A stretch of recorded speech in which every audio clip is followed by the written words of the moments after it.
¿Qué es la indefensión aprendida? Es un concepto psicológico que hace referencia a una conducta en la cual una persona o cualquier otro organismo animal que ha pasado por situaciones difíciles, dolorosas, le es prácticamente muy complejo o podríamos decir que imposible escapar de nuevos eventos de dolor a pesar de que tenga la posibilidad de hacerlo. Para ilustrar vamos a hacer referencia a un experimento que se realizó mucho tiempo atrás en donde se colocaba, fue un experimento muy criticado, un experimento muy cuestionado en un tema ético, se colocaba a un perrito dentro de una jaula con una de las paredes que podían desprenderse, que era abatible, y esta jaula tenía pues una base metálica. Se estuvieron suministrando descargas eléctricas y pues bueno, evidentemente el animalito reaccionaba con mucho dolor, con mucha angustia, se azotaba contra las paredes, trataba de escapar de la jaula.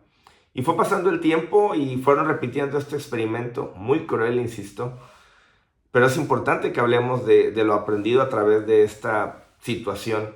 Y en un momento determinado, el animal pareció resignarse a su suerte. Ya no hacía ningún intento por escapar, ya no saltaba de un punto a otro en la jaula. Se quedó en un rincón, simplemente temblando, esperando a que llegaran nuevas descargas eléctricas. Después de un tiempo, a los investigadores se les ocurre quitar una de las paredes de forma que el perrito, si quería, podía salirse, podía escapar de la jaula, de la caja en donde estaba. Y pues bueno, para sorpresa de todos, a pesar de que fácilmente podía escapar de este castigo de las descargas eléctricas, porque ya no estaba una de las paredes, y a pesar de que el animalito estaba viendo esta posibilidad, no hizo de todas formas ningún intento por escapar. Permaneció en el mismo lugar donde se situaba a esperar a que pasara pues, este castigo despiadado, infame, y ya no hizo intentos por salirse de esta caja. Este experimento, insisto, cruel, despiadado, muy calificado como carente de toda ética, llevó a entender que esta conducta no solo aplica a animales, esta situación o este modelo de aprendizaje, de indefensión aprendida, es decir, de no haber intentos por escapar de algo que nos lastima, que nos duele, pues se podía traspolar al ser humano también, se podía ver reflejado en esquemas de conducta en donde explicamos ahora, en base a esta situación, este experimento terrible, el por qué muchas personas que viven en el presente situaciones muy duras, muy difíciles, en donde los demás nos preguntamos, bueno, ¿qué le pasa? ¿Por qué lo permite? ¿Por qué tolera? ¿Le gusta la mala vida? Llegamos a decir que es masoquista incluso. No, no necesariamente. La indefensión aprendida es este modelo de conducta en el cual estas personas, muy probablemente de niñas, pasaron por situaciones en las cuales tuvieron experiencias dolorosas y justamente por la edad, por ser niños, pues no era tan sencillo el me despego, el me voy de la casa, el me salgo. Y estuvieron expuestas a eventos dolorosos, en algunas ocasiones muy traumáticos, que de niños, bueno, pues al no tener la posibilidad por sí mismos de defenderse o de pedir ayuda o de escapar, cuando tuvieron quizá padres que fueron violentadores, que fueron muy agresivos, con el correr del tiempo las personas aprenden a que no hay escape, a que no hay una posibilidad de ponerle fin a su sufrimiento. No hay esto que definimos como una habilidad para escapar o salir de situaciones tormentosas y nos quedamos a vivir este tipo de eventos que son pues muy dañinos. Pudiéramos pensar que, bueno, a diferencia de los animales inferiores, en este caso biológicamente definidos así, nosotros tenemos la gran posibilidad de analizar, de pensar. El perrito no pensaba, a pesar de que pudiera ser muy lógico para un animal de su categoría que no había sido expuesto a este tipo de castigo. Para el perrito que había sido vulnerada su esperanza psicológicamente, la sensación de seguridad, para este perrito al cual le habían vulnerado la posibilidad de esperar un escape, una salida al dolor. Igual ocurre con los seres humanos. Hay personas que viven experiencias sumamente difíciles o traumáticas en donde pues acumulan mucho dolor emocional. A veces también hay consecuencias físicas de los padecimientos experimentados. Pero con el tiempo, parte de lo que se pierde también, además de la estabilidad emocional, de la tranquilidad, es la esperanza, es la posibilidad de sentir que podemos vivir algo diferente. Este modelo de la indefensión aprendida podría explicar gran parte de la conducta del mexicano promedio. Somos una nación, una cultura que ha vivido en un historial de abusos de toda clase por parte de nuestros gobernantes, de un partido, de otro, en fin, no es un tema político, sino para ilustrar el cómo el mexicano promedio pues se agacha, se calla, protestamos a lo mejor unas cuantas personas en redes sociales, pero no hay más allá, o sea, no hay acciones en concretas, no somos una cultura que contacte a sus gobernantes, que contacte a sus diputados, a sus representantes, para exigir, porque es lo que tendríamos que estar haciendo, soluciones a los problemas que vivimos.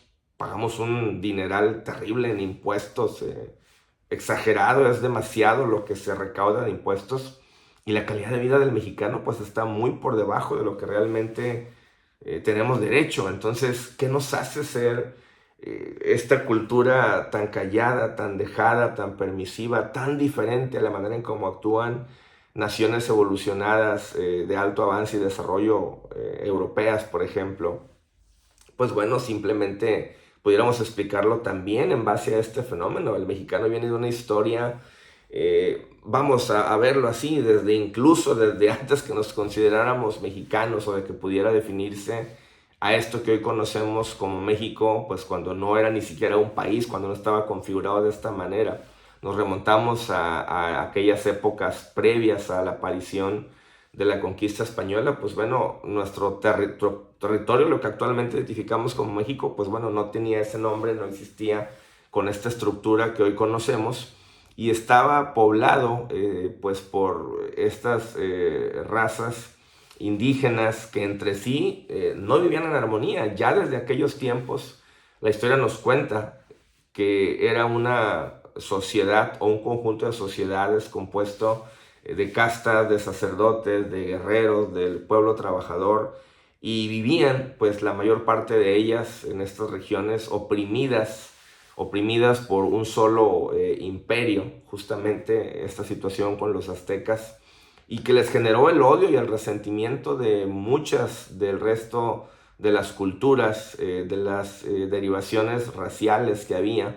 Éramos de alguna manera, pues por raíces, ¿verdad? Un pueblo hermanado por sangre, con algunas variantes, pero con divisiones ideológicas, culturales, territoriales, que marcaron ya desde aquel entonces este tema del abuso, del sometimiento. Muchas personas piensan que en México este aprendizaje del sufrimiento, el sometimiento, viene con la cultura española. No, ya éramos así desde antes, históricamente, hasta donde se tienen registros y evidencias de nuestros ancestros, de los antepasados.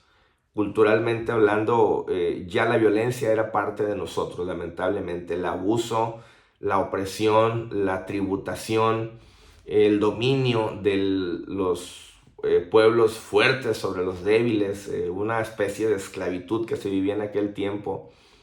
Ya existía este modelo, esta forma de relacionarnos. Y bueno, pues el resto es una historia todavía mejor conocida, porque bueno, a partir de la conquista española, pues bueno, prácticamente México no ha conocido hasta la fecha una vida de libertad, de paz, de tranquilidad en todos sentidos. Vivimos este fenómeno del dominio, de la colonización, y fueron siglos de sometimiento, de dolor, de experiencias muy terribles, las que han pasado, incluyendo el evento de la independencia, incluyendo el evento de la revolución posteriormente, incluyendo la violencia generalizada que hoy se vive en México. Históricamente tenemos una especie de pérdida de esperanza. El mexicano promedio adolece de esta sensación de que no hay remedio, de que no tiene sentido protestar, de que no tiene sentido quejarnos. No hemos aprendido a funcionar y a trabajar en unidad.